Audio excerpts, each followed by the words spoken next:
right, there we go. Thank you. I'm John Buck. I'm part of the study branch of the Bevry community for open collaboration and discussion.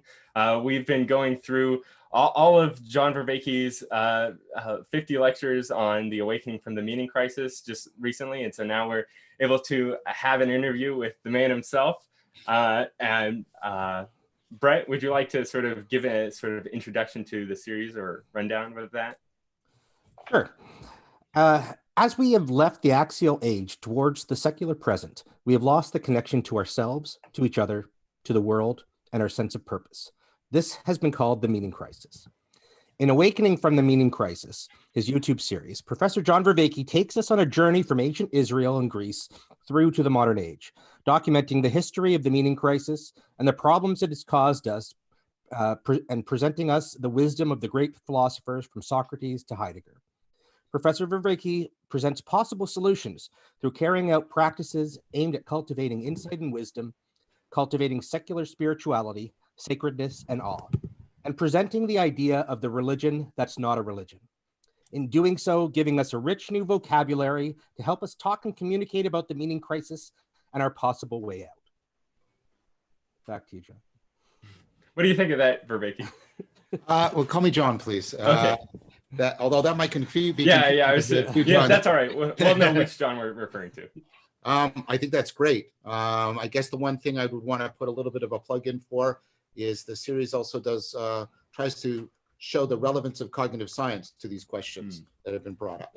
And so that would be the one thing I'd want to put in also, because that way I could put the plug in for UFT at the University of Toronto at the same time. That's a good addition. That's very good. I mean, I always saw it as a convergence of two arguments: a historical argument, like Brett has pointed to, and then an analytical, scientific type of argument, and then trying to get them to talk as deeply as possible to each other. Mm-hmm. Yeah, that is really sort of the impressive aspect of the series, is how you're able to really integrate the philosophical sort of background to the meaning crisis, and actually being able to put that into dialogue really with sort of our scientific understandings of a lot of these types of things with cognitive science. It's really incredible. And so thank you for saying that. I mean, that to me, I think there's an episode where I talk about how important problem formulation is to cognition. And so to me, that seemed to be the only way to really responsibly frame the problem, was to have that convergence of a deep historical philosophical argument with a cognitive scientific argument in order to really get as deep a sort of framework for trying to come up with I guess the best possible, set of responses to the meaning crisis that I could possibly do. Yeah, and just I don't know. It's certainly one of the large things that I'm appreciative for the series is the fact that you're sort of like providing this language in which people within even within disparate communities can be able to sort of like have conversations with each other and actually be able to talk meaningfully about these types of things while not being restricted by the sort of spiritual language that is kind of restricting or being able to talk about these things that are wholly meaningful to us. You saw me get excited there. My hands were going because so a lot of people have said that to me, and that is so rewarding for me, because that was one of my explicit goals. I mean, like as I argue in the series, cognitive science is about building language between these different disciplines and these different approaches. And so synoptic integration.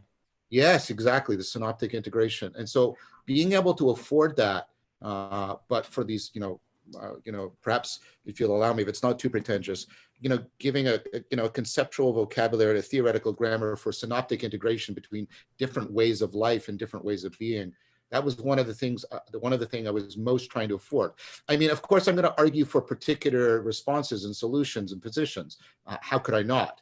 But I mean, what was more important to me is that I could genuinely afford that kind of synoptic integration between ways of life. That was really crucial to me, because I see that ultimately as much more pivotal in trying to redirect things towards giving people ways out of the meaning crisis. Right. I feel so silly. I apologize. I didn't go through the introduction phase, but yeah, my name's John Buck. I've been part of the Bevry community since we've been doing like a lot of just going through all of Jordan Peterson's lectures. And I think there's a lot of like sort of overlap between you and Peterson, but a lot of meaningful, unique differences between you two.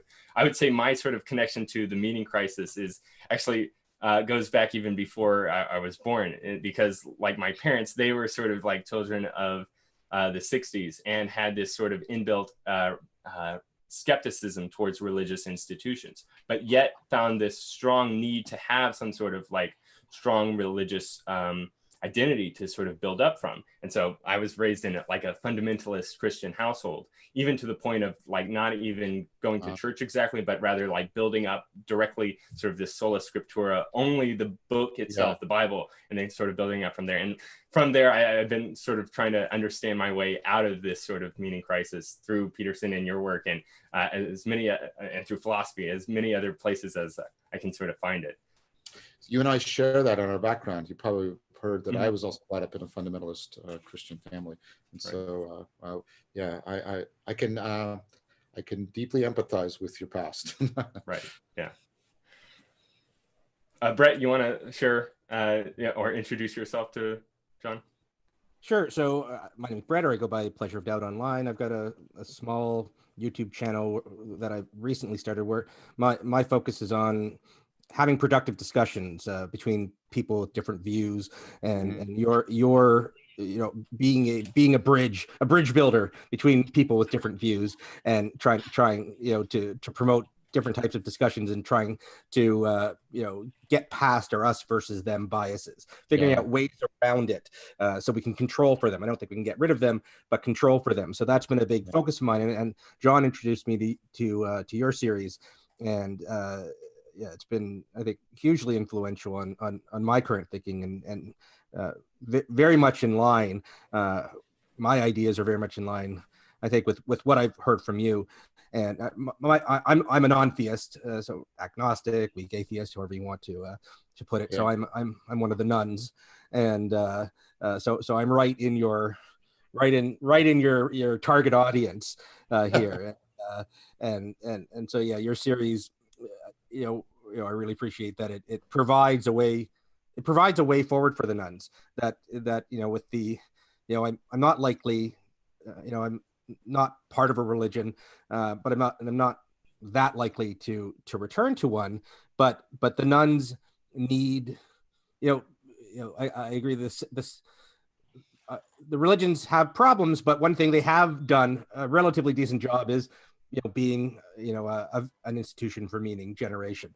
And I think secular replacements have not, there's a gap there, and I think what you're suggesting really fits in there. And so I'm very excited to sort of I can see it as a work in progress. I'm very excited to sort of be part of this, just on the ground floor of what seems to be a very exciting project. Thank you, Brett. That's fantastic. That theme. Well, you've probably seen. I don't know if you've seen any of my other work, but I've been the series I'm working towards next, the After Socrates series, and all of this work I've been doing on dialectic and dialogos is exactly to build upon what you were just talking about here, to take that part of my work and really dive very deeply into it, and to try by going back into the past and looking into the cognitive science to try and figure out, how to again perhaps provide a facilitating language for all these emerging communities of dialogue and authentic relating and discourse and circling and all of that sort of stuff. And so that is exactly where most of my that's my focal attention right now. Oh, that's amazing. Nick, you want to introduce yourself to Vervaeke? Yeah. Let's see. If I were to characterize my relationship to, I'm Nick, by the way. Characterize my relationship to the meaning crisis. I'm probably relatively have spent my life on the front lines of it. I've had a rather chaotic story. I'm also one of the larger users of Paul Vanderklay's time. So I've talked to him many times, kind of running through the details of that story. But I kind of took a very hands-on approach, going and out into bizarre places and finding bizarre people, and yeah, trying to navigate my way through the meaning crisis, kind of starting as a nominal Christian and becoming an atheist at quite a young age, and finding many life experiences I could not properly contextualize in an atheistic frame, and so searching for answers through many perhaps bizarre avenues. And yeah, I often played a more critical voice as we were moving through your series. And one of the things that I kind of realized upon the series wrapping up is that, you know, in reflection, a lot of the points where I might find myself frustrated because it seemed like there was a change in how you were relating to topics as it moved through the episodes, or sometimes I didn't understand why you were making a move you were making, which became clear later why it was there. Yeah. I realized, though, that it's very easy to criticize a project where a person is actively working it out, and yet I would not want anyone else to actually attempt in a project like this, right? I would want them to be taking into account novel perspectives and trying to work in novel frames as they continued through it. So I do very much appreciate that, and as some of the others here have echoed, I likewise greatly appreciate the framing and vocabulary that you've offered to make these conversations more available to people across ideological or religious lines. So. Thank you, Nick. That's great. And I just want to add that, like, for Delric, we have in the chat, and he's sort of joined part of the group later on. He's sort of almost like Agent Zero for a lot of us regarding your work, because he at one point got his time with Paul Vanderklay, and rather than having any sort of discussion with him, he just sat him down and watched one of your lectures with him, and that's sort of like what he introduced Paul Vanderklay to your work. That's great. I appreciate that, and I'm so glad I got to meet Paul.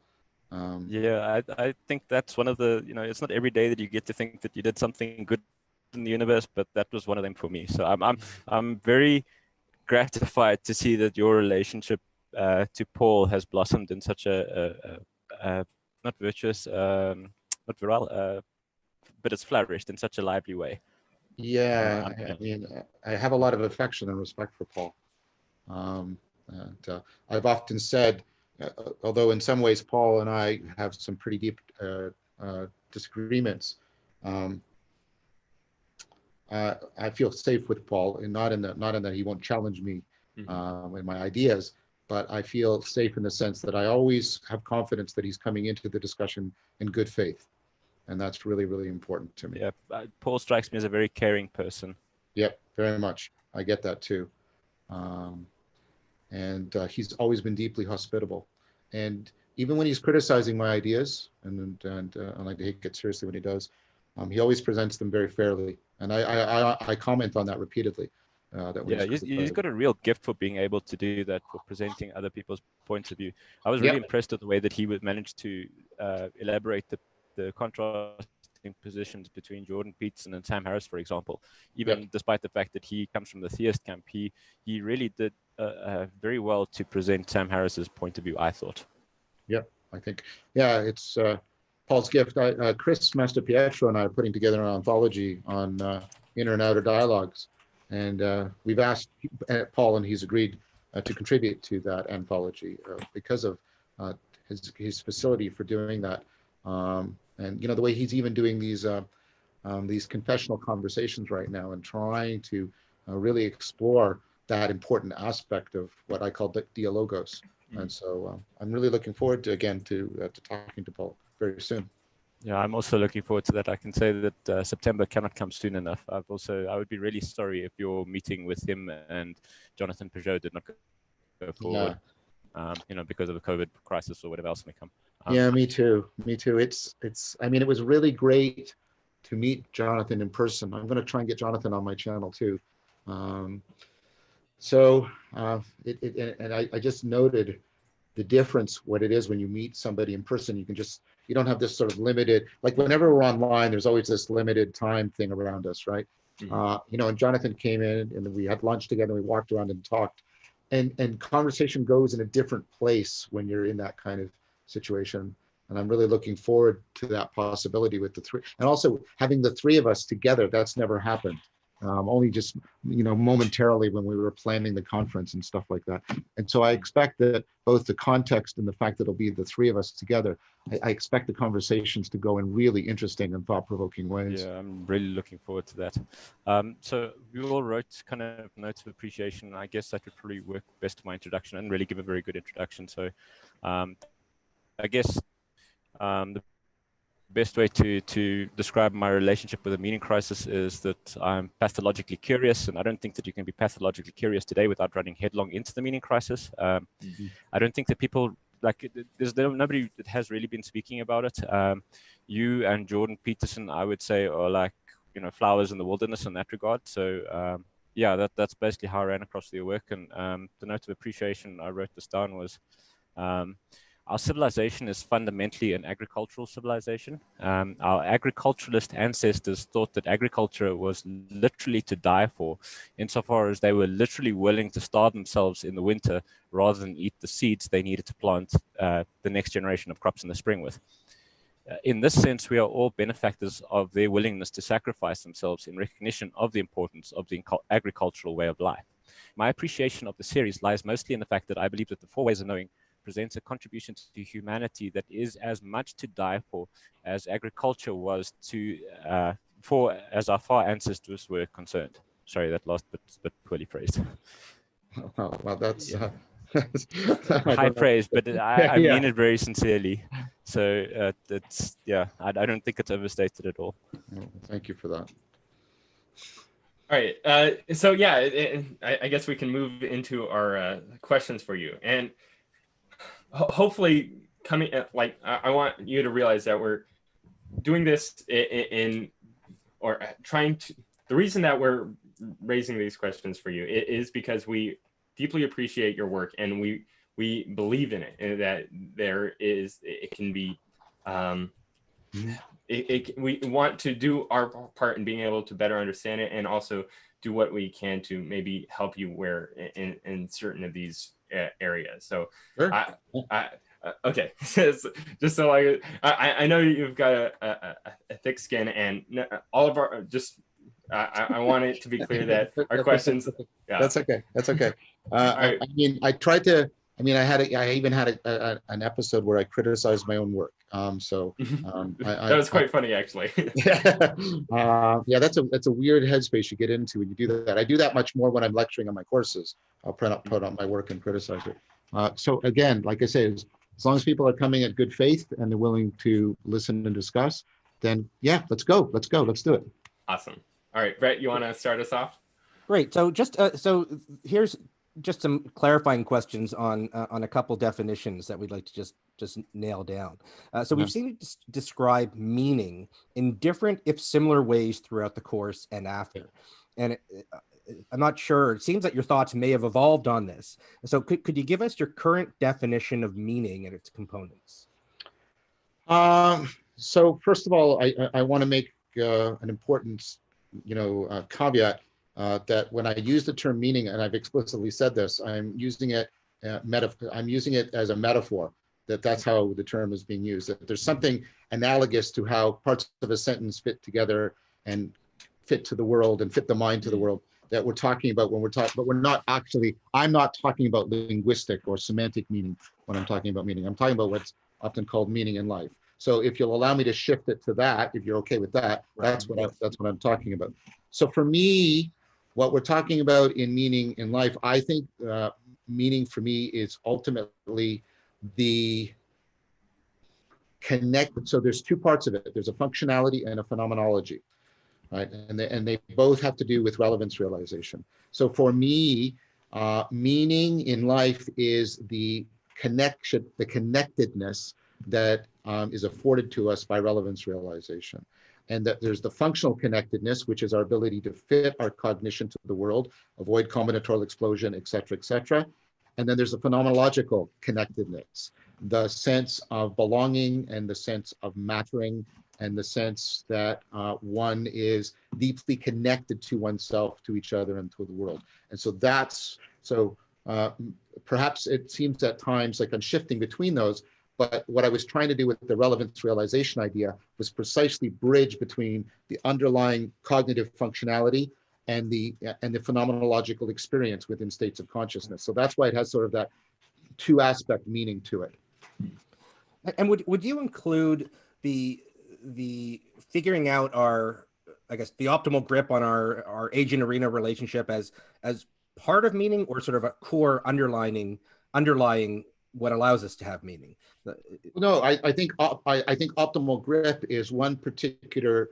So optimal grip is a specification of how relevance realization is making an impact within our sensory motor interaction with the world. So the idea is, so relevance realization is a very comprehensive and therefore somewhat abstract concept.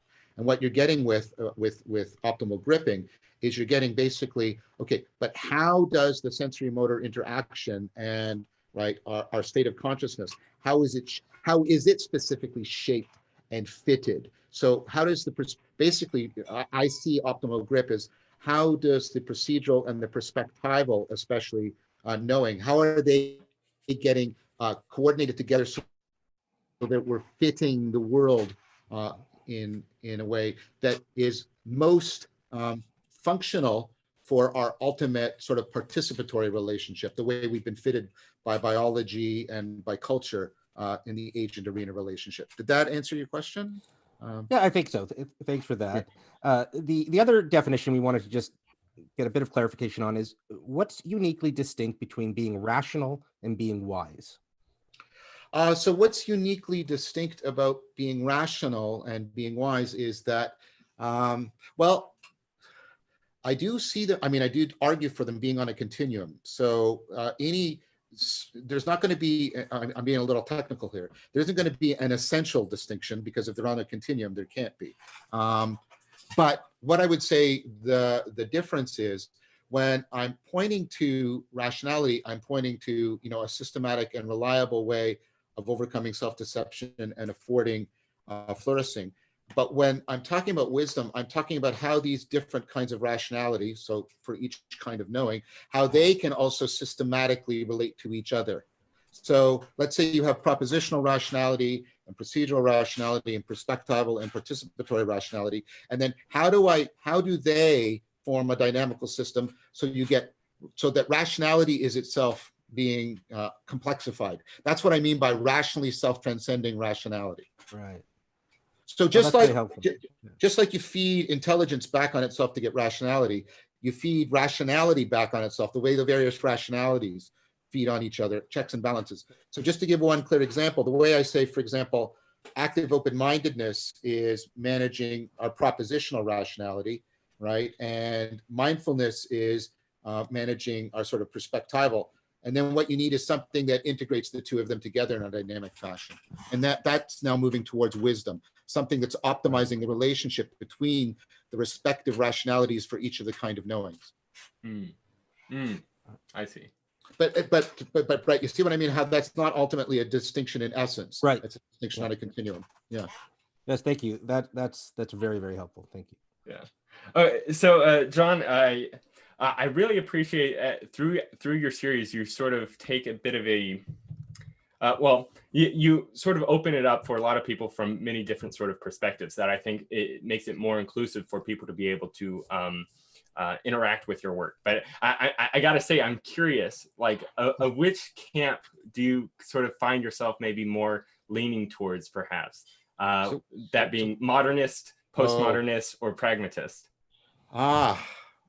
Yeah, that's a good question. So, I mean, I share with the postmoderns the critique of the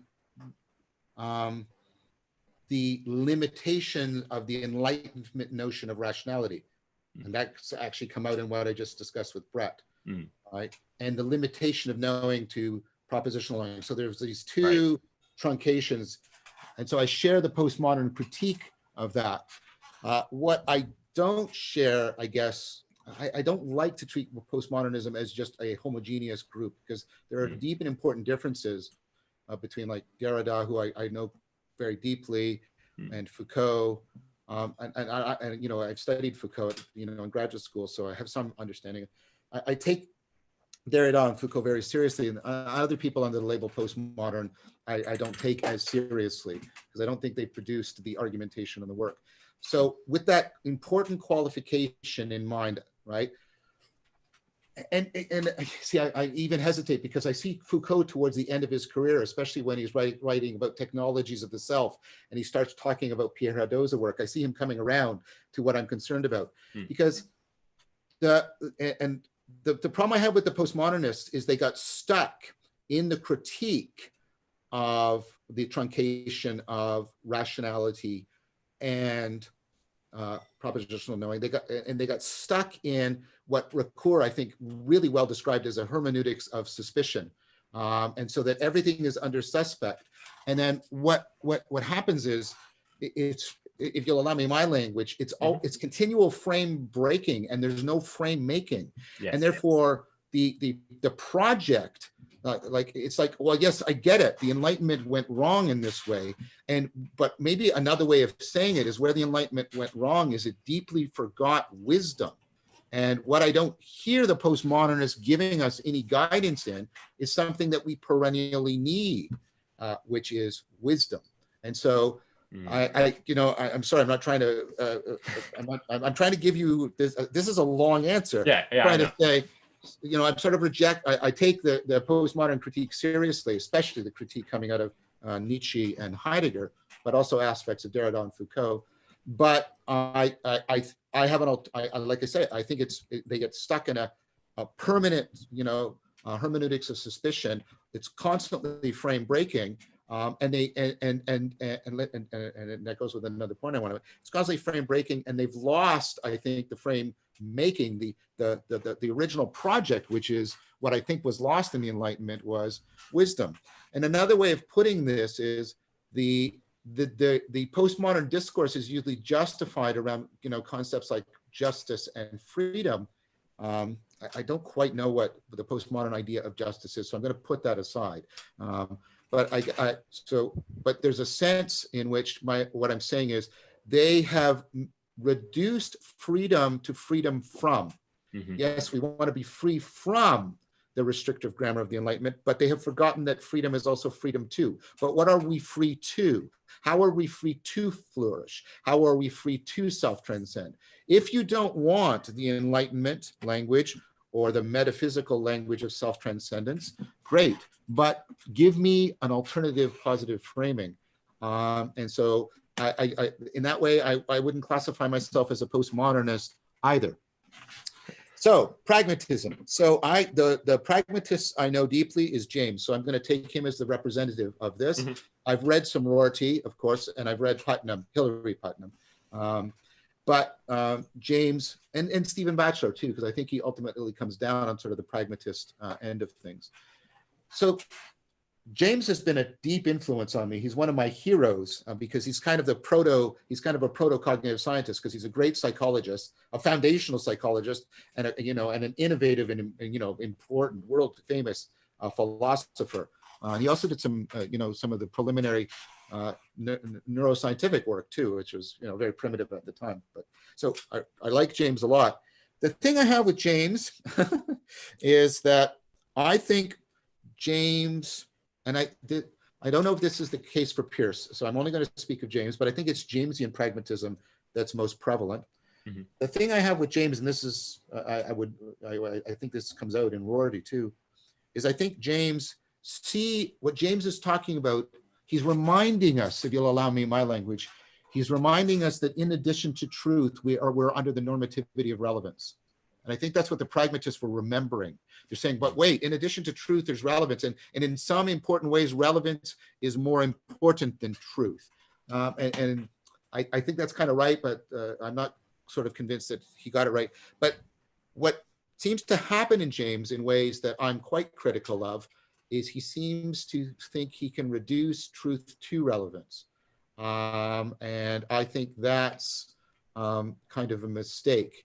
And it's, I mean, you're probably aware, this is a classic argument, but I have never really heard a satisfying answer to it. You know, there has to be a sense in which we have some conformity to reality that establishes the relevance. We can't make everything actually come from the relevance. And the way I've tried to articulate that is I've tried to articulate relevance as something that's transjective in nature. And so in that sense, I'm not a pragmatist either. So what label would I mean, I'm in a lot of really great discussion with, you know, Thomas Bjorkman and Pascal, Layman Pascal and Zach Stein, people who identify as metamodern. The problem with that name is it's basically, sorry, this is not meant as an insult to these people. I have a lot of respect for what they're trying to do. But, you know, metamodernism seems to be a name for people who have the three rejections I just gave you. They say, well, I'm not a modernist. I'm not a postmodernist, although I take it seriously. And I'm not just a pragmatist, although I take it seriously. So I guess if you had to stick a label on me, it would be sort of a metamodern label. You know, and David Chapman seems to be going that same way too. I don't know if, but I guess of a little bit of self-critique. I don't know what value is coming out of that label right now. Now, that's not a deep, I mean, that's not a foreclosing criticism. I mean, Layman is putting together, and Chris and I have written a chapter for it, like an anthology on metamodernism. And so I think what is going to start to happen is a discourse around what this is as opposed to what it isn't. And I think if we start to move to a positive definition rather than to a negative definition, I'll feel more confident in whether or not I will self-designate as a metamodern. Gotcha. Thank you very much. That was excellent. Right. Nick? Well, thank you. So this question kind of comes from topics that Brett and I brought up multiple times while watching your series. And it in some ways relates to how the propositional can, in some sense, feed back down our chain of knowing.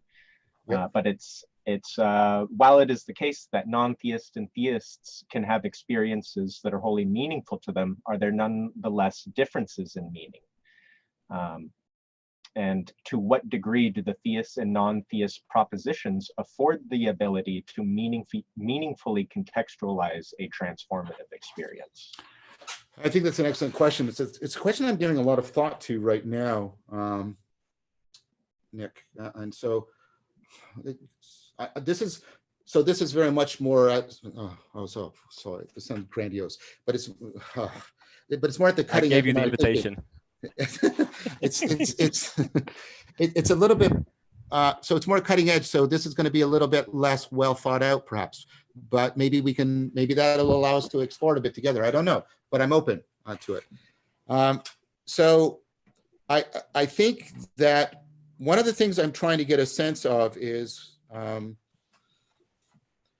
two things. Like I said, it's definitely the case, I acknowledge, and I think explicitly do this. I think it's in episode 11 or 12, you know, when people go into these, you know, higher states of consciousness, they'll come out of it and they'll say diametrically opposed things, which is why I said that's not probably a good guide to the phenomenology and the functionality.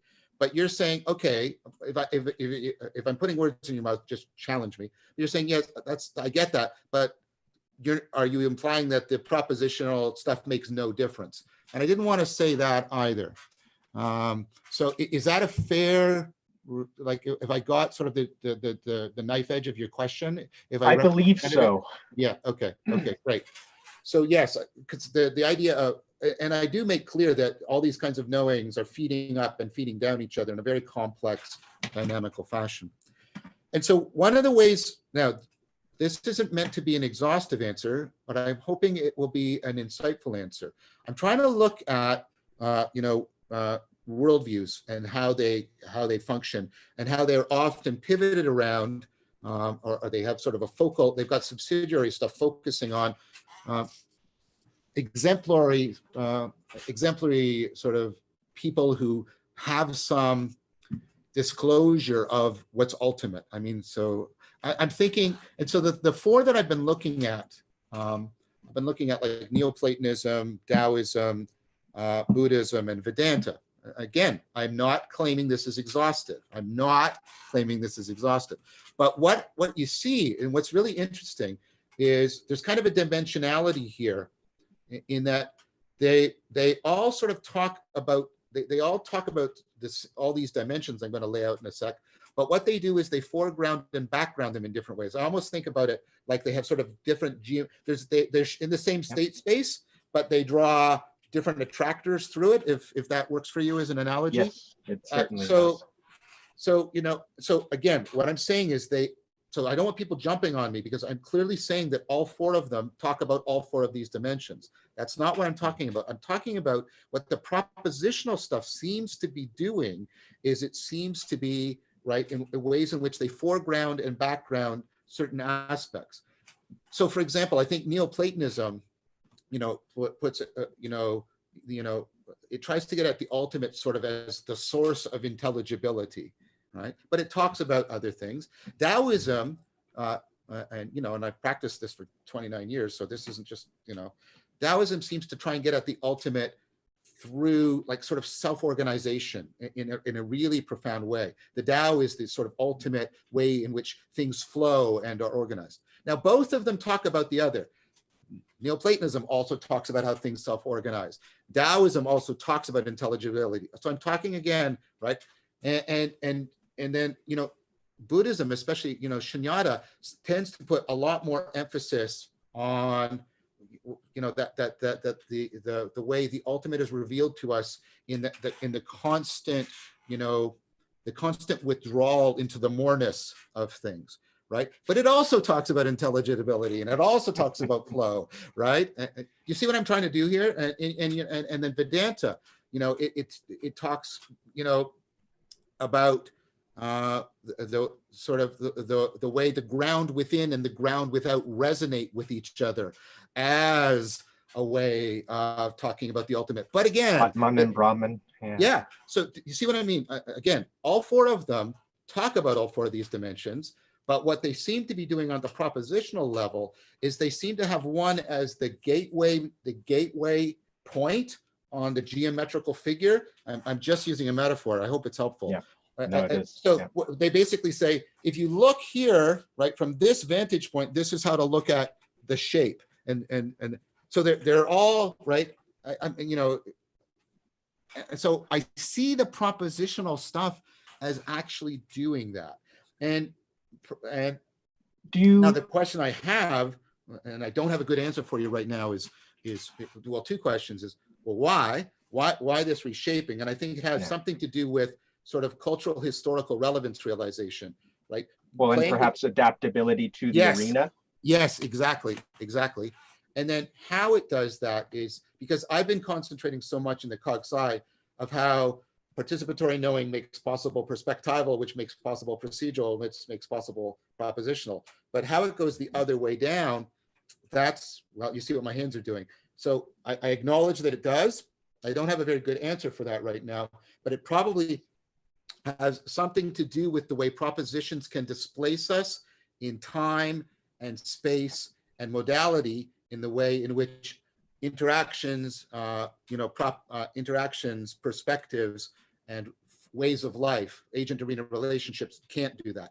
So it has something to do with the three kinds of displacement that you can find in language. And I think what that does, but I don't know I don't have a precise answer. That's the best I can do right now.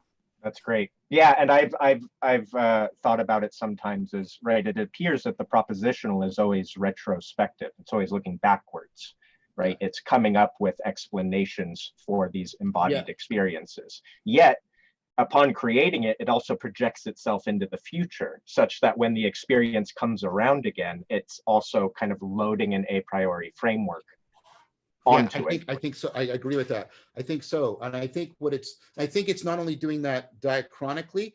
I think another thing it's doing is it's trying to afford, you know, a displaceable kind of communication for affording distributed cognition. Yes. Yes. Right.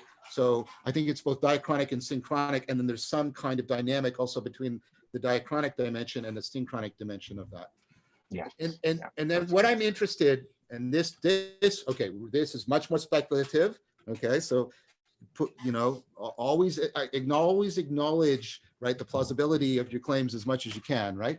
Yes. But I'm really interested in the fact that that it's possible to, the way people can be metasystemic is you can sort of move between these different world forms, as I call them, and you can do something like deep learning between them, because they are transformable into each other. You can do something like a compression on them and get what's invariant between them, right? But each one is the variation, and then you can cycle between the compression and the variation, and that, to me, strikes me as a very interesting possibility that is afforded to us within our pluralistic culture that wasn't so much afforded for people in the past.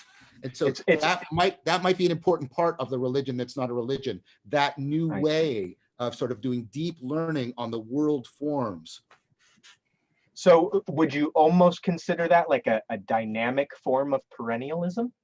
Yes. Okay. Yeah, and I've been sort of working that out with Zach Stein, where I was saying, a lot of us cut our teeth on Huxley, and I don't want to say anything nasty about Huxley, but standard perennialism, yeah, I think for scholastic reasons, it's questionable in some ways and philosophically. Yeah.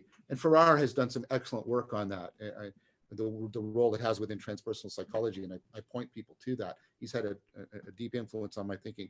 But yeah, replacing a perennialism of that kind of shared propositions, like Huxley tried to do, with this dynamic neo-perennialism, that's exactly sort of what I'm thinking about as something that might play a pivotal role in the religion that's not a religion.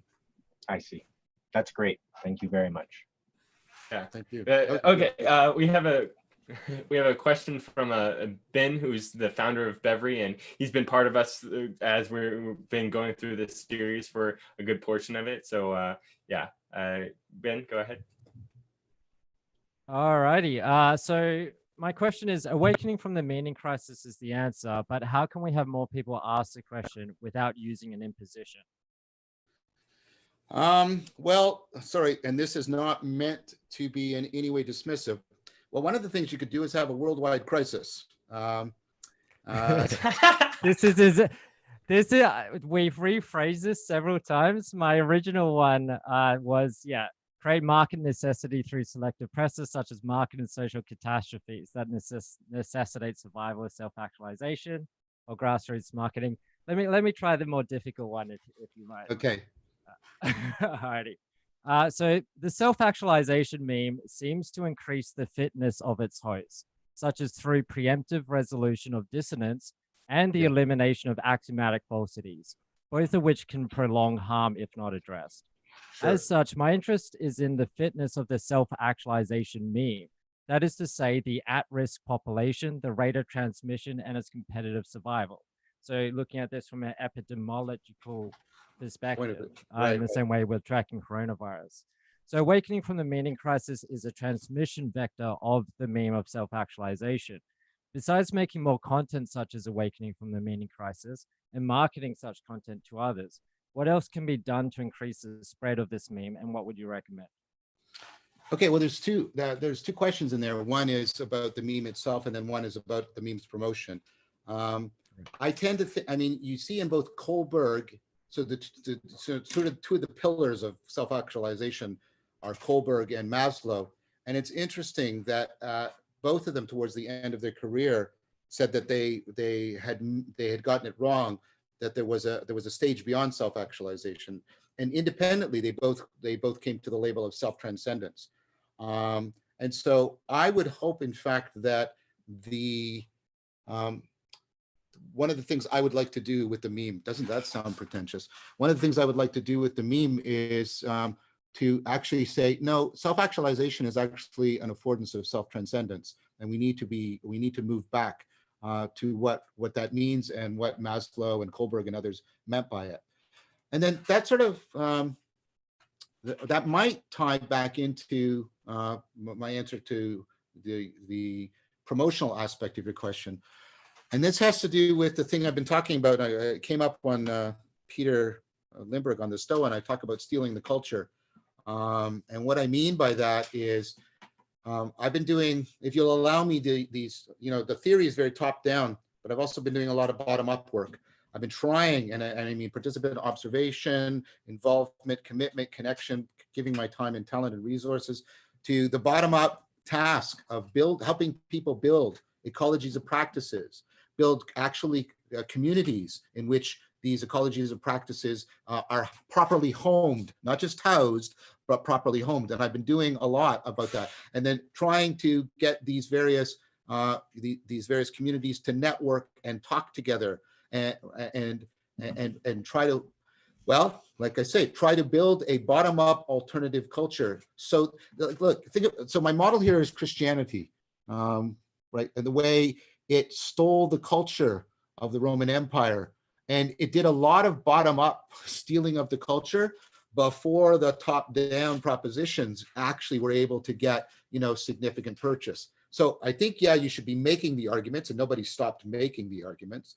But I think what has to be done is, well, a lot of, and I'm playing on these words deliberately, a lot of cultivation of culture needs to be done. And so I'm devoting a lot of time to that. And I'm talking to people, that are putting time and talent into doing it like at various scales of social organization. And so I think that's very, very important. Why the two things might go together is, in order to build communities, in order to build a culture, I think you need a normativity beyond self-actualization. You need a normativity that wants to engage in self-transcendence by precisely affording that sense of connection to systems of distributed cognition that transcend the individual self. So that's how I would answer you. Cool, great. It's very similar to what we're doing at Bevry and a lot of the mission of Bevry. So that's really cool. Good. Well, that's great.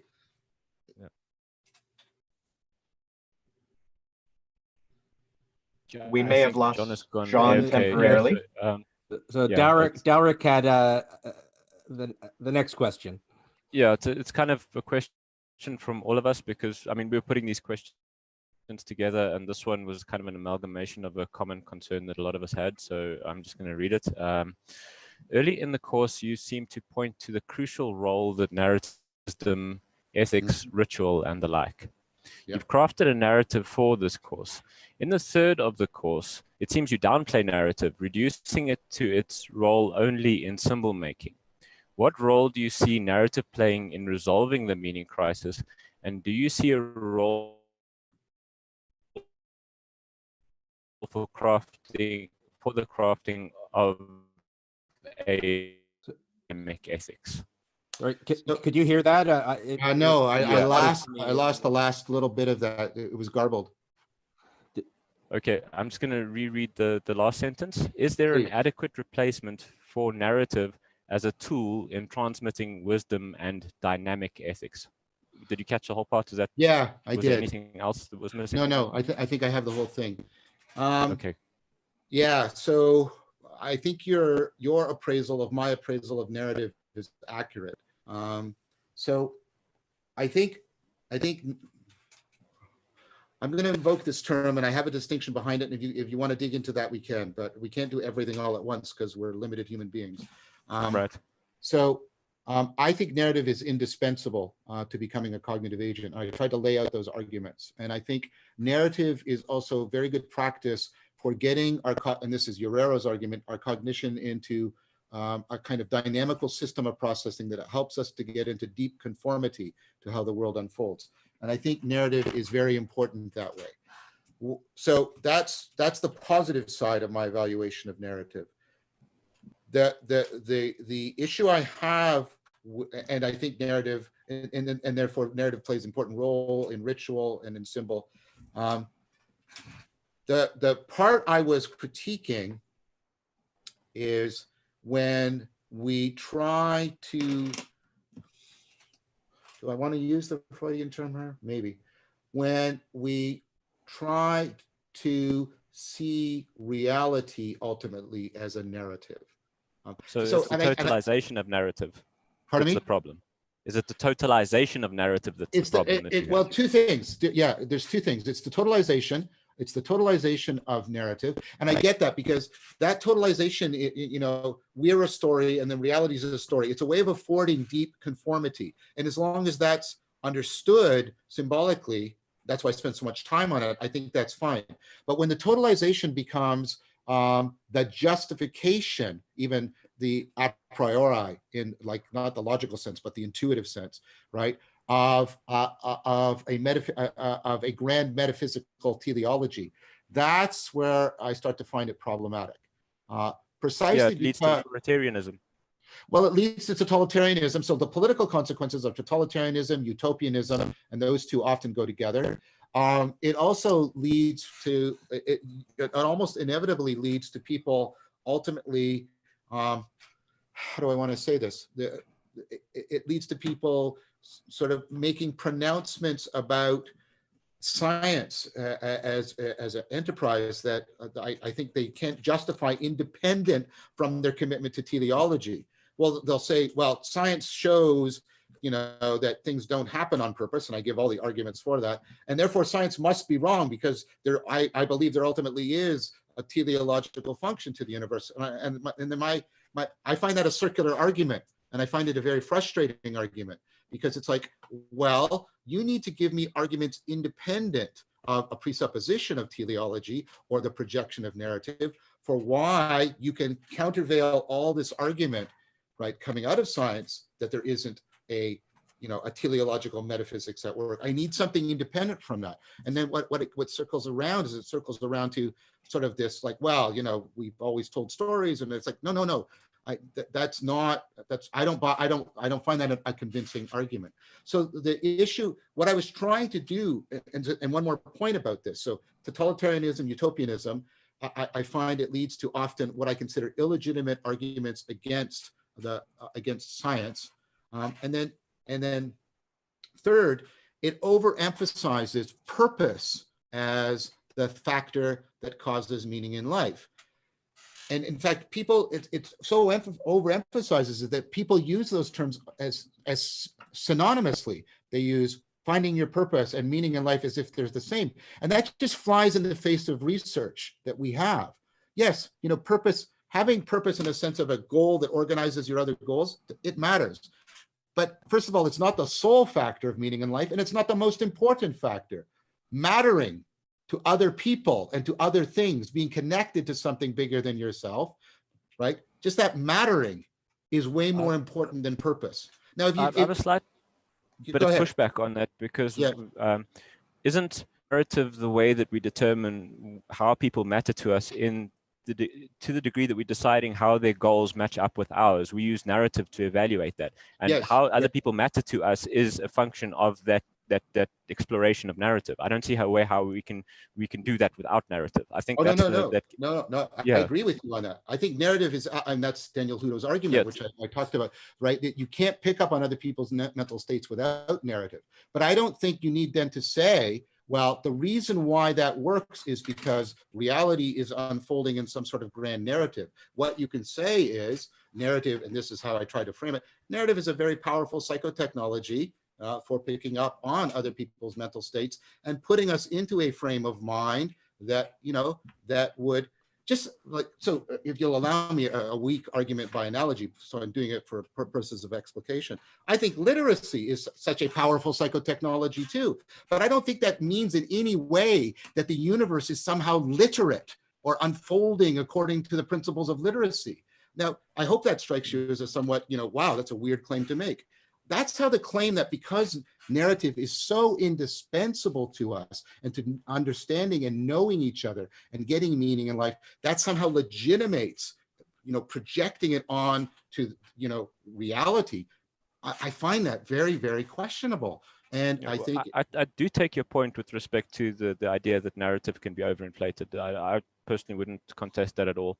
I do think that there are some elements of the question that I think we'll come back later to Nick with respect to the idea of a dynamic teleology, but I'll wait. I don't want to jump ahead of the queue. Is there anything else that you wanted to say to the question? Well, I wonder if I could jump in a bit. Just so you talked about the psychotechnology aspect of narrative, and you've gone over in your course, how essential narrative has been in terms of myths and parables, and in terms of communicating patterns, of even identifying patterns in a way that we might not identify totally otherwise. So with the religion that's not a religion, like, do you see a role for the crafting of new narratives that are not designed to be dogmatic? They're designed to be dynamic, maybe even evolving. But do you see a role for crafting I do. New parables?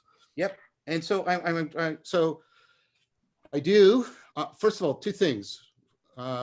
One thing is we need to widen the space for the claims made by wisdom traditions that they ultimately get that sense of connectedness in a trans-narrative or post-narrative state. You have claims for this from clearly in Stoicism, where it advises you ultimately to give up on the narrative projects and pursue the vertical project of ontological depth. You definitely get claims like that in Buddhism. Part of what it means to give up the ego is to give up the idea that you're the center of a narrative, right? In some powerful ways.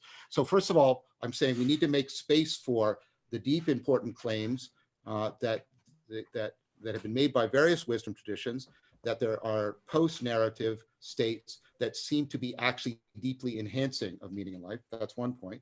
And so that means that we should therefore treat our narrative projects under that realization. And this is my way of trying to constrain them so they don't become totalizing. And again, this is more pro tem, exploring this idea, and it's because you said this dynamic narrative. I'm trying to say if we could think of narrative rather than coming to closure as having a different function. So one of my inspirations for this is Tolkien's theory of fantasy. And so Tolkien has what he calls a recovery theory. And he's deeply critical of treating fantasy as escapism. And he's deeply critical of treating it as some sort of allegory of another world. He rejects both of those. Instead, he uses an anthropological analogy. He says, the way an anthropologist goes to another culture, has to go through culture shock and go through this enculturation. And then when they come back to this culture, they can see things that they couldn't see before, right? And so he proposes that at least his fantasy, his literature is supposed to have exactly that function. So take that notion and then take the emerging notion we have of augmented reality, where we sort of integrate, and we do this in experiments now, so this is a real thing. We sort of integrate virtual reality and real reality so that we can augment aspects of reality that we normally don't have direct access to. And I'm thinking the narrative of the future, oh my gosh, or at least the narrative, well, you asked me the question, so I'm allowed to talk this way, right? Would be an integration of that we've got sort of augmented, it's fiction, but not in the sense that it's disposable. It's, so I'm trying to get back this older notion of fictive, which is closer to the word fact, but it's not the same as fact. This fictive thing that augments reality and allows us to recover it more deeply. So it's not just entertaining falsity, and it's not the same thing as our truth claims, but it's a transformative process by which we're always recovering new depths. And in that sense, it's not oriented, right? It's not a fixed product that is oriented towards closure in the way, and it makes the conformity to reality actually the foregrounding point of the narrative. All right. Would you guys be all right if I jump to the teleology question, just because it seems so deeply tied to this conversation? I think it's a good time. Sure. perfect. Thank you, Nick. So yeah, in regards to narrative and kind of our perception on it, well, I can read the question and fill it out if it needs it. Sure. In the series, you throw out a teleological mode of understanding the world. However, you seem to replace it with aspiration. Some of us have been playing with the idea of an open-ended telos, which is intended to communicate an optimal dynamic state rather than a static perfect one. Yeah. That's great. That's great. So so that lines up with what I was just trying to say. And then I would use this language I'm going to use to address your question and distinguish between the two kinds of narrative. So John Keeks makes this excellent distinction between goals and ideals. The word ideal is not maybe the best because we have all these associations with it, but allow me to use it. I'm going to use it the way he uses it here. So goal, right? And think about how goal is related to problem solving. And you see that in the having mode, and ideal is related to confronting mystery and the being mode. And these are fundamentally different existential modes, right? And so keeping these things distinct is also a way of avoiding modal confusion. So there's goal, or a goal is you are trying to get to a state of completion. It is a state of affairs. It's a state in the world that in some sense brings something to an end. You come to rest in the goal, to use the famous Greek phrase, right? So you are no longer in motion once you've achieved the telos, right? To use a classic sort of Aristotelian framework. So Keek says, compare, and you can see why that, so problem solving is goal oriented because you are trying to get to a state that completes whatever it is you lack or that is an obstacle, okay? Great. You can see why that's having mode. So Keeks compares that to ideals, and ideals are not goal states. They are what I would call virtual engines. There's sets of constraints on, so there are constraints on the manner of how you do anything, right? And so he talks about, like he said, one of his examples is, honesty is not a goal state.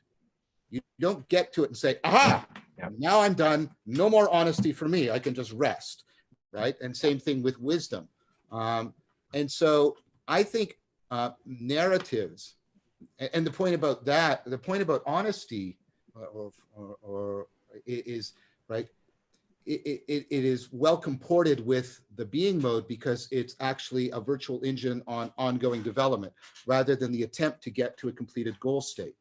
And so I think narratives that are ideals, like ideal narratives, I don't like this language, but it's his language, ideal narratives within the being mode, I think are I don't have any criticisms of them.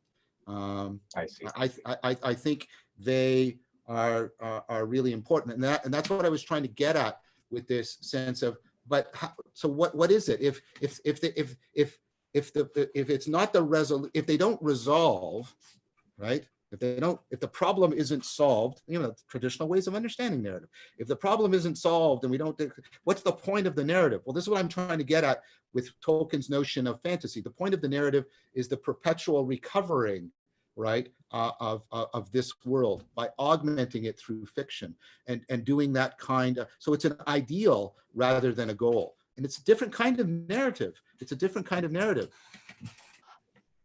So, do you see any room in there to appropriately use the description of an open-ended telos, in that there is something bizarrely, almost like, it's a terrible term, but metastatic about a optimal dynamic state? Yeah, I mean, metastable is perhaps the, stable, that's the, yes. the metastable. Yeah, I think metastability is a thing. So let me ask you then, because I need, this will help me answer you better if you answer my question. This sounds like a teleology that is severing itself very deeply from any notion of final causation. Is that fair?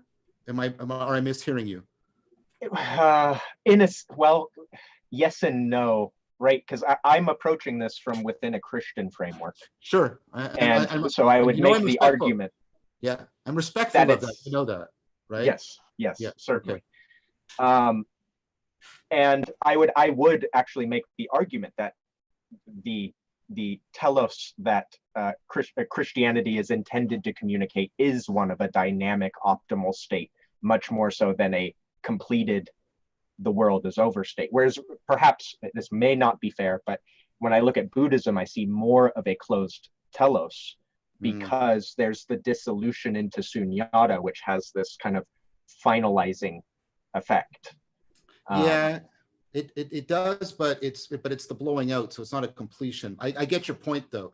There is a kind of closure there, but the whole point about shunyata is form is emptiness, so it's not supposed to be understood as any kind of closure, right? But I don't want to get into fine-grained things about Buddhism. So so you think that in some, I don't want to be unfair to you, Nick. Go for it. Yeah, please. I mean, right. And I don't want to impose, some sort of simplistic schoolyard theism on you. I'm not trying to do that either. But you have some sense that there is a future there that is somehow shaping how things are moving. Is that what's left of the final causation? I think I think that I think it's just more accurate to describe the final causation in terms of a optimal dynamic state that we might call union with God, but that's not actually commenting on a final agent arena staticness. It's communicating the best place from which to interact with the agent in the arena. So there is something that I've talked about from the Christian heritage, especially the Eastern Orthodox Neoplatonic, the notion of epictesis that you get in Gregory and especially Erangina, that so it's not that we come to rest in the beatific. Yes. That the permanent revelation. We're permanent revelation, permanent self-transcendence. And then what the causation goes from being a future state, rather what it is a permanent affordance. So my understanding is that it's always present and it's always affording. What's changing is sort of the trajectory and speed of our self-transcendence. And I like the notion of epictesis. That's why I brought it up in the series. I proposed it as an alternative to sort of standard notions of teleology. That's exactly why I brought it up. Why I brought it up. Got it. Yeah, that's great. That's great. I'll let someone else. I want to add one more thing, sort of in your favor, if that's correct, if I'm not imposing on you, because and this is coming out of the participant observation and the work I'm doing, and Yaden's written a book on this. It's good. There's a phenomenology to this that's and I felt it too when I'm in the circling practice, right? There's a sense of people have, and this is titled Yaden's book, the sense of being called. And a guy talks about this sense of hearkening, and you get that. You get a sense that, right, but he puts it in this, like you get there and then you realize it's always been there, but it's been drawing you. And I get that phenomenology. And I think I'm not totally happy with the answer I gave you, precisely because there's a piece of that phenomenology that needs to be better captured. It's interesting to give a heretical description of a spiritual experience I had. I had the sensation of expanding in some sense to consume God, right? To capture it, and exactly at the moment of capture, it was the constant realization of it being the thing right outside of my frame, and that I feel like related to your simultaneous coming in and pulling away. Yes, very much. And that's also, Gabriel Marcel's distinction between a problem and a mystery, right? In a mystery, whatever framing you bring a frame and it doesn't work, and you try a bigger one, and that's just what you did with your arms, right? You realize, the framing is that, so you get into the transframing, and I think there's a deep connection between transframing and epictesis, and a sense of reality being this inexhaustible moreness that comes into suchness, and also this sense of, affordance, but it's drawing us out. There's more there. It's rich, tasty. It is. So I'm not totally satisfied with the answer I gave you. So I'm acknowledging that here's a place where I think, well, I need to do more work, and other people do too. That's wonderful. Thank you very much.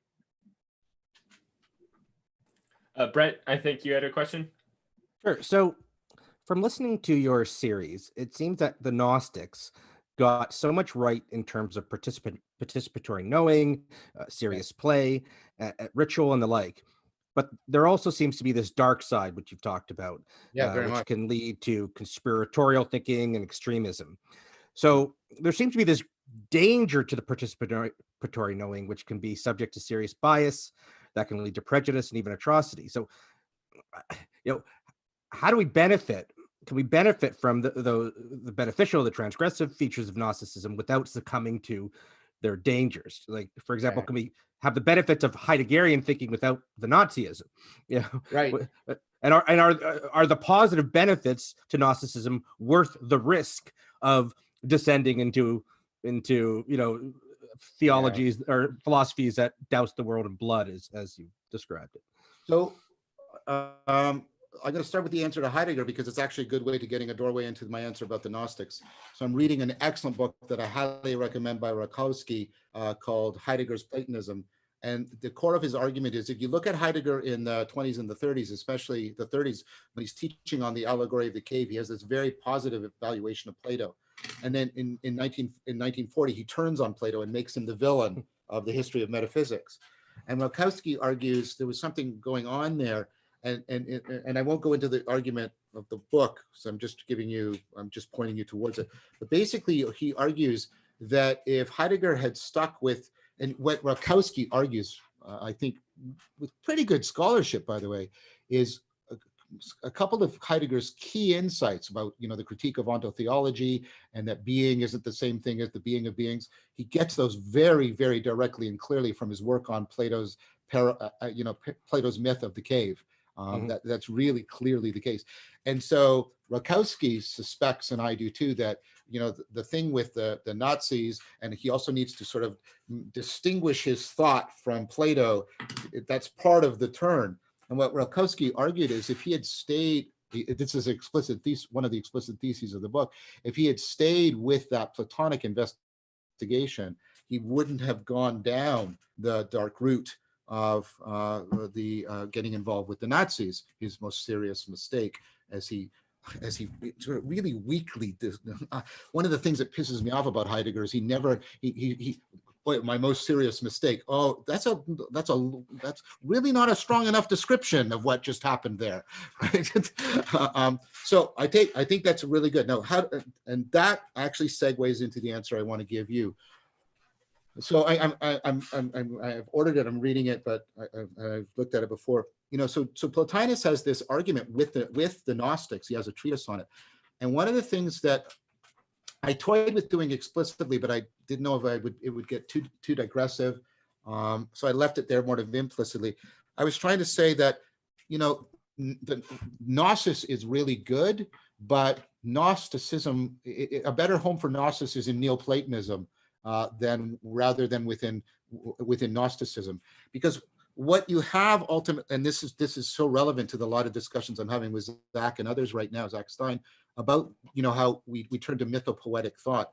The thing with the Gnostics is, you get the open-ended symbolism, you get the serious play, you get the participatory knowing, but and this is the point, it's similar to the critique I made of their successors, the Romantics. The concern for self-deception and for rationality and wisdom are not given enough due. They're just not given enough due. And I think you get the same deep concern, especially within later versions of Neoplatonism, especially after Iamblichus, what you get in Proclus, because I recommend Chetlup's book on Proclus, the later Neoplatonists, or Shaw's book on Iamblichus and Theurgy. Because what you see in later Neoplatonism is you've got all of this amazing rational reflection. Proclus's Elements of Theology is the direct inspiration for Spinoza's Ethics, right? It's that logical, right? That rational. But that is deeply integrated with theurgia, with ritual and serious play. And it didn't seem to go off the rails in the way that Gnosticism does. Do you think part of that might be the essentialism inherent in Neoplatonism? I don't know if it's the essentialism, because the thing, many people have made the argument that Neoplatonism is basically a kind of a con, and that it takes you all the way through this essentialism, and then at the end it pulls the rug out from under you about essentialism, because it's like, oh, it's all this, but what's beyond, but the one, and the one is beyond essence, right? And it's like, oh no, right? Which is kind of this really cool move. I think it's this really interesting jujitsu move within Neoplatonism that I'm really intrigued about. It enacts a drama in you. Yeah, I think, oh, sorry, this is biased because of my own background, but maybe nevertheless, there's truth to it. So you be the judge. I think that Neoplatonism is a much more synoptic integrative approach, right? In which transgression has a role, right? There is the exploratory variation, but there's also the there's the compression and the synoptic integration. And I think that is missing in the Gnostics. The Gnostics are almost comprehensively transgressive. And then what's the only thing that can fill up that space is all of this, at times, and I mean this seriously, you know this, you've seen the series, at times very profound mythopoetic symbolism.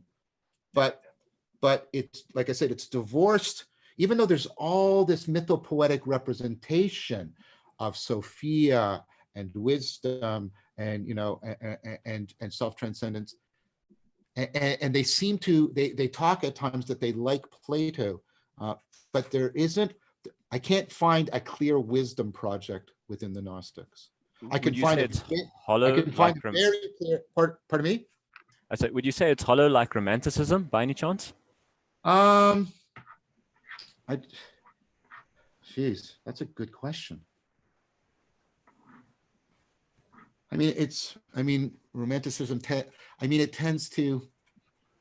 Wow, that's really good. Because there's the same way, you know, there's a similarity there. I'm sorry, I'm playing with this in my mind. I hope. Yeah, fair enough. Go ahead.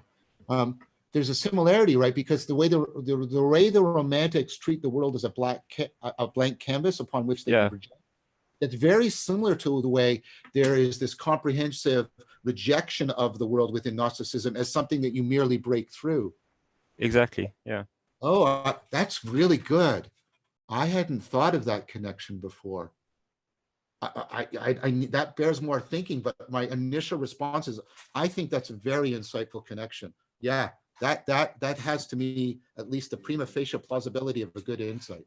Yeah, I think we've got some questions that actually touch upon that later. So, yeah, I hope you can get to them. Yeah, just if I can do just a follow up. So on the risk, you know, in going forward, say in using gnosis in the religion that's not a religion, do you see a risk of saying, well, you know, ideally we focus on wisdom, or we focus on, you know, rationality, and we focus on areas to temper the more negative propensities that Gnosticism can lead to, but not everybody's going to follow, you know, in any movement, not everybody's going to follow it, and that there could be some dangers down the road by putting such an emphasis or putting such a high place for this type of. Yeah, I think there's risk. I do. I think there's risks of that kind of dark side of Gnosticism. I think it's emerging right now, and I've been talking about how the COVID crisis is exacerbating and accelerating domicide, reciprocal narrowing, and you know we're like in an Old Testament arena, because we have this invisible, nebulous, ubiquitous threat that can kill us and is literally demanding purity codes from us. I mean, we're in a Gnostic nightmare right now. And so the temptation for the dark side of Gnosticism and conspiracy theories are blossoming like crazy. So yeah, I think there's a risk. Yeah, I definitely think there's a risk. So that's what I mean. I guess I didn't do it well enough, I think. I was trying to separate Gnosis from Gnosticism, and I was trying to get. No, I understand that, but I guess my thinking is, my question, I guess, is there something about those practices that we like that naturally leads to these dark sides? I don't know, in terms of bias and so. Oh yeah, now I get your question better. So that's really interesting. I want to play with that question a little bit. You guys are doing really juicy, tasty stuff. I really like it. So, because one of the most interesting theses of Jung, and one that R.B. No, what's his? It's not R.B. I'm confusing the name. He wrote The Roots of Jung. I can't remember. It starts with an A. But anyways, the thesis of this, and this is one of the criticisms I have of Jordan Peterson, is that he tends to wed Jung, I think, too uncritically to an apologetics of Christianity, because Jung seems to have argued, and there's places where he explicitly states it, that the default mythology, and I use that word the way I use it in the series, the default mythology of the psyche is Gnosticism. That unless you do, and Jung is kind of ambivalent towards that too, by the way, right? That unless people are educated and unless they can do things, that people will sort of naturally default towards Gnosticism. And so the idea that there might therefore be a kind of, well, if you'll allow me, like a default attractor state towards that, yeah, that again strikes me as a really insightful hypothesis to explore. That, and you can see why, Christianity, for lots of other reasons too, by why Christianity and Neoplatonism formed this alliance. Part of why they formed that alliance, the alliance they did, was, I think, to provide a counteractive education and culture to sort of our Gnostic proclivities. So I think that's a really, yeah, I do think that, yeah, that there might be, the psyche might self-organize in ways that would default towards an attractor like that. That's at least I think that's a hypothesis worth thinking about in depth. Almost reminds me of Girard in some aspects. Yeah, very much. Yep, very much. And scapegoating mechanisms. Yeah, exactly. Definitely, there's definitely that there, and that's again I mean, this is the point I make about don't try and deify or demonize any one of your faculties, because all of them are capable, right? And so the perspectival knowing, I talk about, it gives you presence and blah and all this great stuff, but Girard is exactly right. It also leads to malevolent mimesis, right? And the scapegoating. Yeah, definitely. John, when's my turn? Just curious. Yeah. You can go right ahead, Craig. Oh, okay, thanks. I don't want to interrupt, but No, hi. Go right ahead. Introduce yourself, though. Okay, hi, Mr. Vervaeke. I'm very different than John, please. Oh, John, sure, certainly. My name is Craig Reed, and I'm very different than everybody here because I actually have my own agenda, and I latched onto you for a specific purpose. I'm very similar to Paul Vanderklay in a way because he's a traditional preacher. Yep. I'm kind of a traditional Christian apologist, sort of, in a weird way. And yep. I've latched onto you because of the language that you use is, I don't know how to say this correctly. I'm just being spontaneous. So give me your insights once I've done my little spiel. Sure. The language that you use, you're kind of a mini expert on parsing the language between, you use a lot of the language of neuroscience and you use it so precisely that it's really obvious to me that you studied the hidden mechanics of neuroscience really well. Pretty obvious that you actually are in neuroscience. Now, the language between science and religion, I'm just focused on the language. One of the people you specifically mentioned a lot in the beginning was Karen Armstrong. So I started reading her book. She's really good at that too. Yep. The language between neuroscience, and I'm kind of a traditional Christian apologist. I've latched onto you to lay hold of some of your language and internalize some of your language. So like one of the phrases, I don't know if it's you or me, but one of the phrases I've used in one of my videos, I call ritualized connection to the ineffable. I don't know if that's you or me or Karen Armstrong, somewhere in between. So whatever you got to say about that, whatever insight you offer, I'm good to go. Throw it out. Okay. First of all, as I've mentioned it before, the affection and respect I have for, Paul Vanderklay, Jonathan Pajot, J.P. Marceau, Mary Cohen. I love talking with them. I love having discussions. I've learned from them. I've taken their criticism seriously. I've taken them to heart, if you'll allow me an older phrase. And so I think, and I want to give you what Paul said. capture every good thought, right? And so if you can capture every good thought for your project, that's great. I want to say a couple things about this, because I want to be clear about what my position is, and and Paul has been very generous in listening to me and discussing this with me. I have never claimed that people can't return to Christianity in some fashion and make it work for them. And I don't mean that in a dismissive fashion. I don't mean in an illusory fashion. I totally understand. You're not going to step on my toes. Don't worry about it. I'm not sensitive to you insulting Christianity. I'm trying to absorb your language for my purposes, so you can't insult me. So don't worry about it. Just say what you want. Thank you.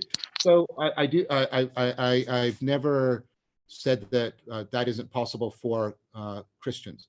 What I do say is I think that's also possible for Buddhists and Taoists and Neoplatonists, and I think that has to somehow work, with the project of Christian apologetics. I don't have to solve that problem because it's not my problem; it's yours. But I do think it's a problem that has to be solved. What I then wonder about, because you describe yourself, Craig, as a traditional apologist, and so I sometimes press Paul on this.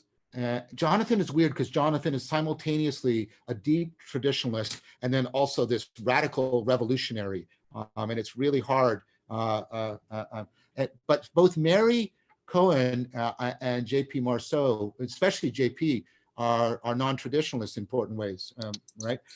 And so, why am I saying all that? Because, and again, I don't have a foreclosure argument. I see them as actually being effective precisely because they're trying to reformulate Christianity in some important way. Now, I totally agree. Okay, good. Okay, that's good. Can I just tell you, Jonathan, because I had Paul on my channel, and we talked a lot about you, and we talked about a lot of Jonathan Pageau. Please. Okay, here's how I see Jonathan Pageau. He's kind of like an old ancient blues guy. Like not the Rolling Stones, but the guys who the Rolling Stones learned from, like a Robert Johnson. He's such a traditionalist that he's really innovative because he's so thoroughly internalized the traditions that he strikes everyone as innovative, but he's sucking up something that's been around for thousands of years. That's how I see him. I think you probably agree, right? I do agree, but what I see him doing, and Jonathan and I, we tussle on this. So I'm saying what I see, and Jonathan and I sort of pull back and forth. I see him, I see him retooling a lot of the theurgic aspects of Neoplatonism in a really powerful way that I see similar to what was happening historically towards the end of Neoplatonism and people like Proclus and Damascus and people like that. So I think you're right. I think he's going back into the tradition, but he's doing something, right? He's it's not the right verb. I want something stronger than, I wanted to say re-educate, but he's making viable again the symbolic world. And I think that's a project that is in some, I get what you're saying, Craig. I don't know if I'm even disagreeing with you, but I think it's a radical reformulation precisely because I think the history of, at least I've argued that the history of Christianity, at least, Protestant and at least sort of a lot of Catholicism in the West, Eastern Orthodoxy, I'm a little not so sure about, but right. But, the symbolic has been right, especially in Protestantism, right? I think this is really, is it non-controversial? But the symbolic has been pushed right to the margins in really important ways. And Protestantism was the dominant form of Christianity of the two historical superpowers, Great Britain and the United States. So I don't think that's a small thing to say. And so I think bringing back the viability of the symbolic world is actually kind of world revolutionary for Christianity because it challenges, I would argue, the most world pervasive forms of Christianity that are out there right now. Oh, I see. You're talking about something really, really complicated. I understand exactly what you mean, but it's really difficult to parse it out correctly, linguistic, like the language, right? I understand exactly what you mean. And I know what you mean, but it's hard to say perfectly right. That's why I latched onto you, because it's really hard to speak clearly in that middle ground between Because religious people have a language. Paul knows the language because he preaches. He goes in front, and so he knows the language. I don't know religious language at all. I know your language because I was raised in the suburbs as just a normal teenager. Right. So I immediately understood that you were using language, really precise language, semi-expertly, like just how you think about language in the middle ground, so that a secular person or an atheist can listen to me because I've internalized some of how you process, how you talk and how you think. And they'll I don't actually have to do the research on the science, not interested, but like they'll know for a fact that there's some serious like neuroscience behind what I'm talking about in like analyzing substance rituals, things like that. Yes, neuroscience and cognitive science. Here, I want to say something that falls, and I'm trying to make it fall in between in a way that's respectful. So I'm trying to do something, especially right now in my most current work, deeply analogous to Jonathan. And this will sound pretentious, but I'm trying to recover the logos, and not as a concept or a metaphysical entity, or just as something that shows up symbolically in art, but as something that we inactively participate in. Yeah, I get that. I totally understand it. Yeah. That's in a way that is Christianity, though. In the beginning was the Word, and the Word was with God. Probably not how you view Christianity, but I get that. And in the series, I'm going to include Erigena as one of the people that took dialectic to kind of a culminating state in sort of the Socratic tradition. And who's she? Who I don't know her. John Scottis Erigena. Okay. He's a theologian. Jonathan Pajon, I talked about him in our last conversation. He's a theologian in the courts of, I believe, right around after the time of Charlemagne, and he was bringing sort of this. In my mind, he brought sort of Christian Neoplatonism to sort of this culminating fruition, and then he basically gets sort of pushed aside in the West. But you can see similar currents.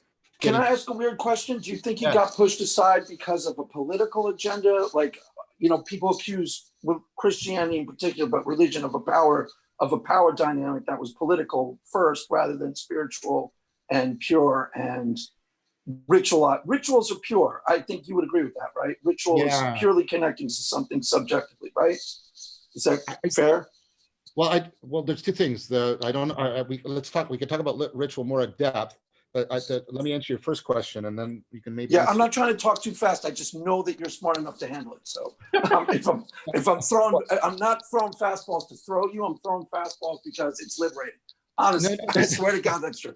I swear it's liberating because I know you'll know exactly what I'm talking about, and I know you got some insights that you could really give me. So I'm trying to really cut to like something that you could give me that I could walk away with. If that makes any sense. Promise. I'm not trying to throw you.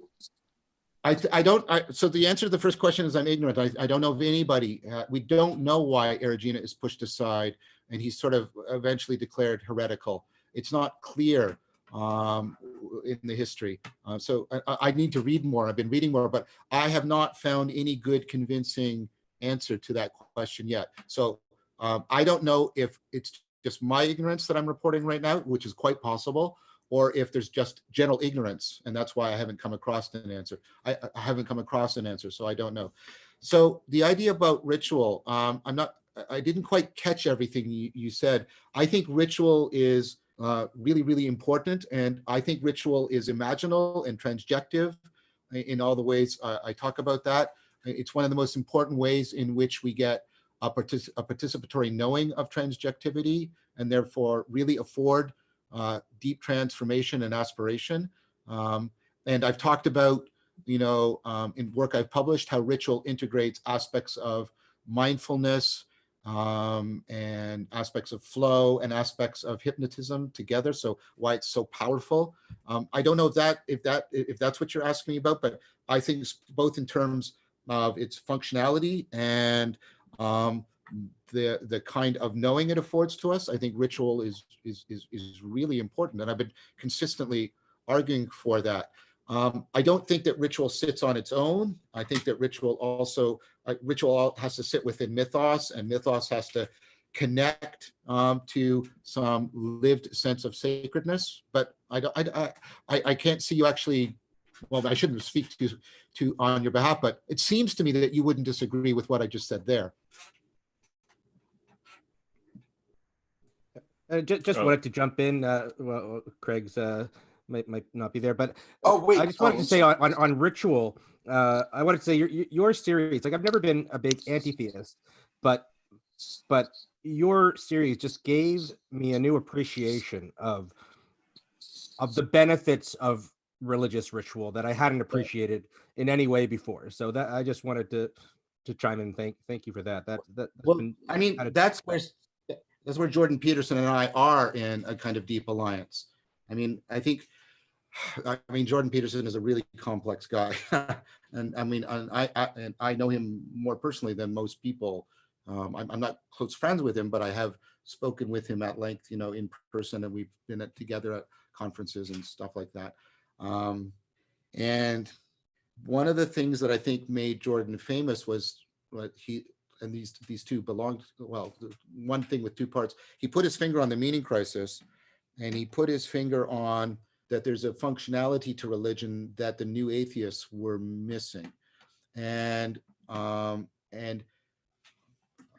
in some ways, I've tried to articulate what Jordan was ascending to and trying to lay out and explicate it and elucidate it. I have some criticism, therefore, of his work, but I want to give due credit to the power of what he did there. Jordan, I think Jordan wants to be Moses and I want to be Socrates, and that's a fundamental difference between us. Well, he lays down 12 rules and I just try and talk to people as much as I can. So there's a bit of a difference there. I was really thinking just earlier today that you have the charisma of a teacher, but he has the charisma of a proselyte or a prophet. And that's the distinction between you two. Yeah, I think that's true. And I think I would agree with that. So I think, I mean, and Brett, part of what the research shows is that the nuns are by and large not rejecting religion because of sort of atheistic argumentation. I mean, some do, of course, but by and large, the rejection, because many of them take up alternative ersatz religions of their own and spiritualities of various kinds and all kinds of things. So thinking that that's a group of sort of homogenous, argumentatively convinced atheists is just demographically false in my mind. And so what's more important to me is, and thank you, by the way, for saying, my concern for the nuns, NONES, is real, because it is deeply real, because my older son is in that place, and I see it, right? So I care about it deeply, personally as well. I think the reason why the nuns are rejecting most of the established religions because of sort of what I tried to get under this notion of viability. They don't find them viable. They don't find them as spaces in which, well, if you'll allow me to quote St. Paul, in which they could live and move and have their being. And so it's for them, if it's not primarily a matter of evidence, it's much more a matter of relevance. And this has to do with all kinds of things. It has to do with the history. It has to do with the fact that we have sort of, I take Thomas Bjorkman's argument to be a good one. We've sort of defaulted to the market as our only God and as our only normative authority. And, and that messes up, that defaulting and collapsing, that homogenization of kind of idolatrous normativity, I think also strangles how traditional religious ways of life could be viable to people. So I think there's historical reasons that I went over at length in the series. I think that there's current situation happening right now where we're at sort of socioeconomically, sociopolitically. And I think those are much more relevant factors. And what that means for me and for Jordan is to step back and say, okay, let's take it then that the new atheist diagnostic, and the only one of the new atheists that I actually sort of respect as a thinker is Dennett, by the way, because he's also a good cognitive scientist. So what if we acknowledge that the empirical evidence seems to show that it's a viability issue, we can then deeply ask what was so viable about the religious way of life. I think that's the question that is afforded, and Jordan opened that question up. I was already independently working right on this, and then he opened it up, and my work converged with it, I think, in a felicitous manner. Spot on, I think, what you just said. I think that's 100% on the mark. Oh, well, thank you for that, Greg. Nick, did you have a question you wanted to go to? Yeah, we can keep moving. That was a great area of the conversation there.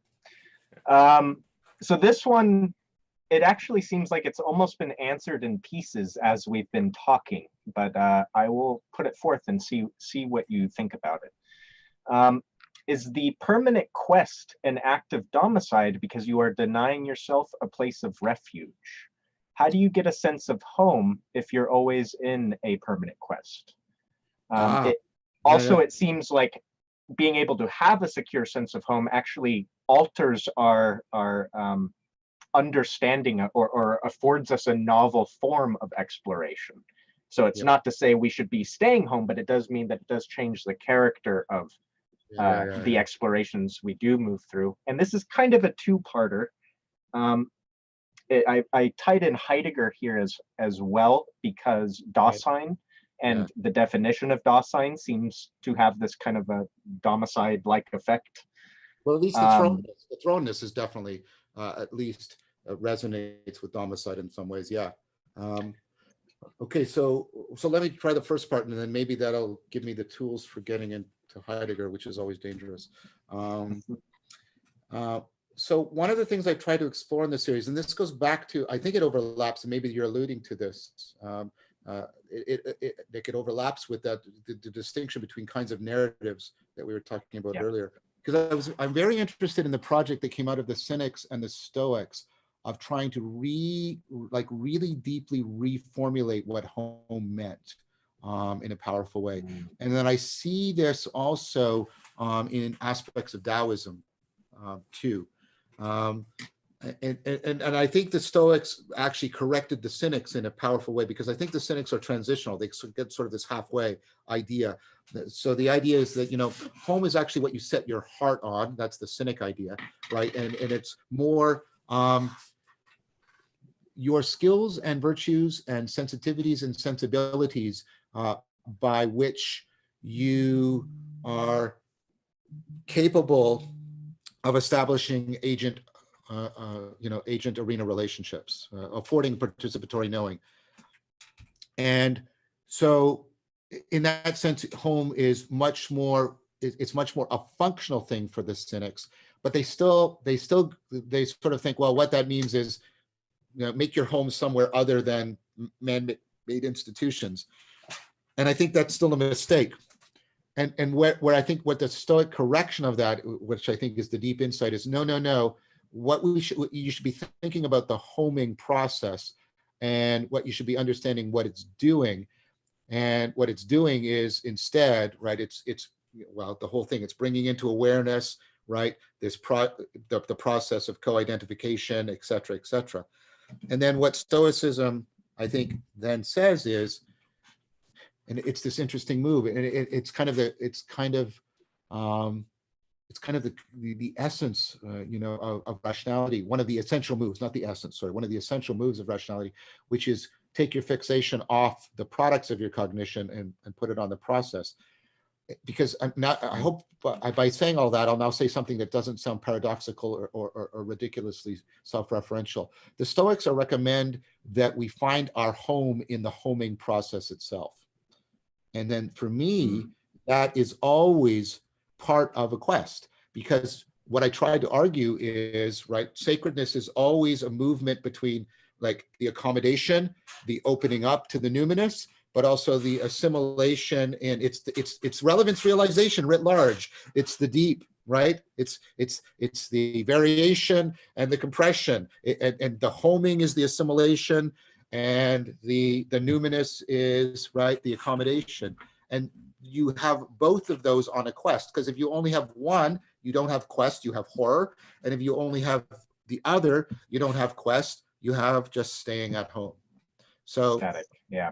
That's I think that insight of trying to find your home in the homing process itself, and seeing how it is bound up with, you know, the project of exposing yourself to the way reality, because the Stoics were important about this, reality transcends any of our meaning making projects. And so although they are constantly homing themselves in their wisdom, right, they are also constantly reminding themselves of the horror of fate. I see. You know, it's interesting. It actually, it seems like there's a tie-in with an idea I've been trying to play with, that you directed me towards, which was anatheism. Yeah. And I'm probably misusing it from the original source. But what I realized trying to kind of integrate it in a more participatory way rather than an intellectual was that it almost felt more like having faith in the resurrective potential of the story rather than having faith in the characters of the story. So in a sense, it's like having faith that if this thing dies, it will come back. And so I don't have to hold on to it and try and preserve its life artificially.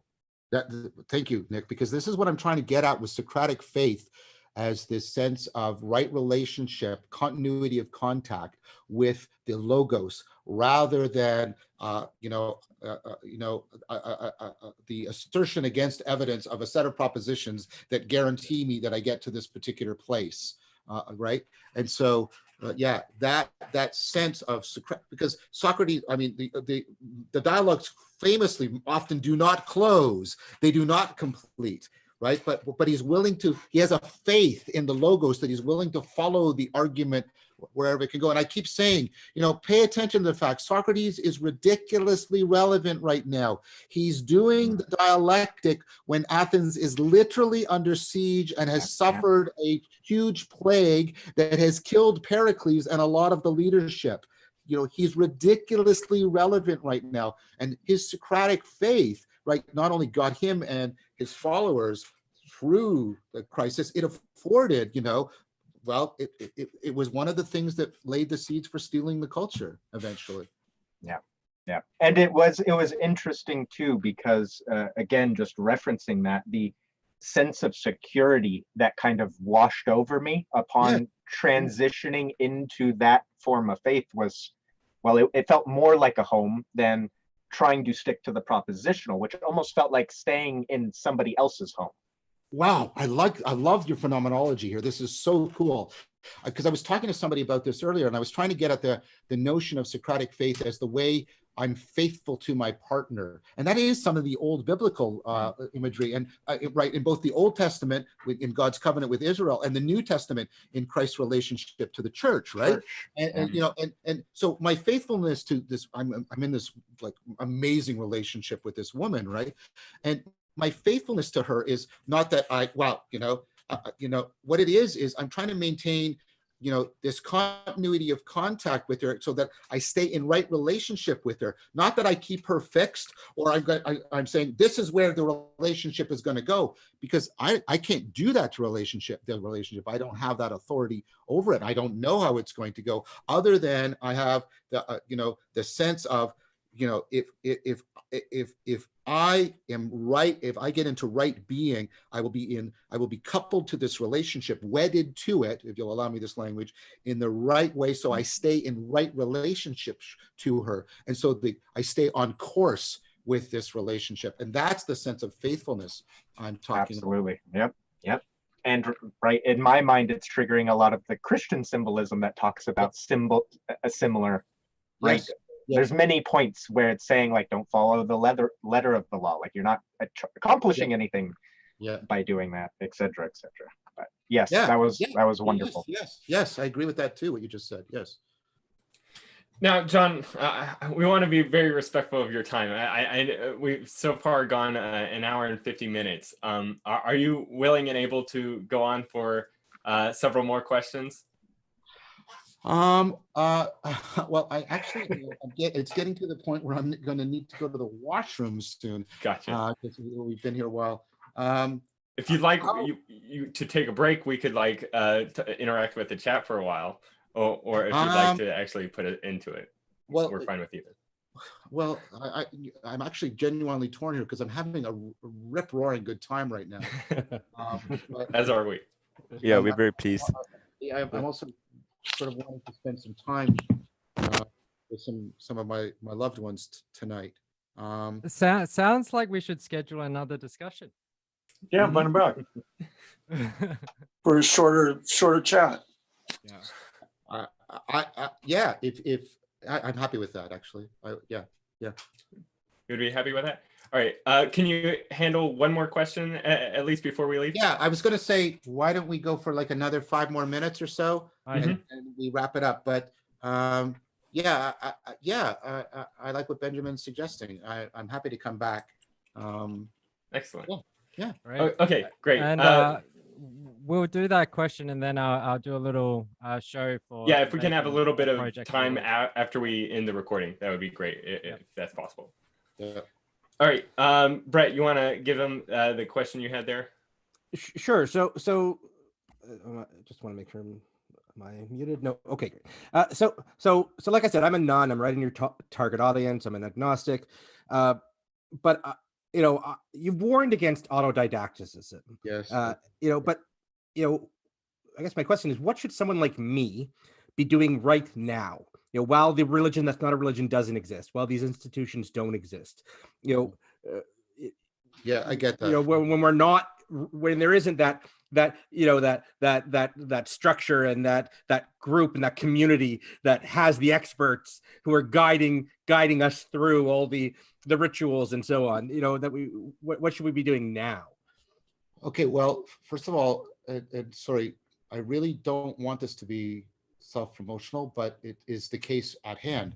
I think what you've been doing, like following through my series while being in a deep discussion group, is exactly one of the things you should be doing, that you use as a deep training at many of the kinds of knowing of your normativity, so that when you're trying to put together an ecology of practices, you don't whiz off into some crazy direction. Yeah, very much. So I think, if you'll allow me to redescribe what you've been doing for 50 hours or more over all this time, I think that this was actually a spiritual exercise for you in the deep sense of the word, in the way Pierre Adome. And I think this is where dialogus and dialectic act as that metapsychotechnology that train you existentially, train you in all the kinds of knowing, so that they hone your sense of normativity, of what's true, good, beautiful, relevant, right? So that when you're looking at psychotechnologies, when you're looking at putting together an ecology of practices, you can do this with discernment and with rationality. That's what I would say. Excellent. Yeah, it's perfect too, because like about like several episodes into us like doing the series on YouTube, I've realized that what we're doing is not really very provocative, I'm sure, to an audience, but it's really provocative for ourselves, just because it puts us into a situation where we have to make the notes, we have to focus and intently try to understand each of your episodes, and they're like highbrow stuff. You have to actually put in effort in order to understand your work, and through that, 50 hours of watching your lectures, and then each conversation about being like 2.5 hours sometimes, it's like you're actively developing your understanding for your work, and from there, hopefully cultivating wisdom for moving forward. That is, I mean, I don't want to put demands on people, but that is how I want my series to be watched. I want it to be watched by groups of people that discuss it in deep dialogue about it. That's how I want it to be watched. Perfect. All right. Well, yeah, thank you very much, John. This has been such a wonderful conversation, and I'm so happy that we've been able to have this time with you and go through all these questions. I've had a fantastic time. I think these questions were excellent, and I tried to answer them as honestly and as deeply as I could. Yes, thank you. That was absolutely wonderful. Yeah, amazing. All right, so I'm going to end the stream, Phenomenal. but just hold on for a second inside the Zoom call while we finish things up. So thank you, everyone, and have a good night.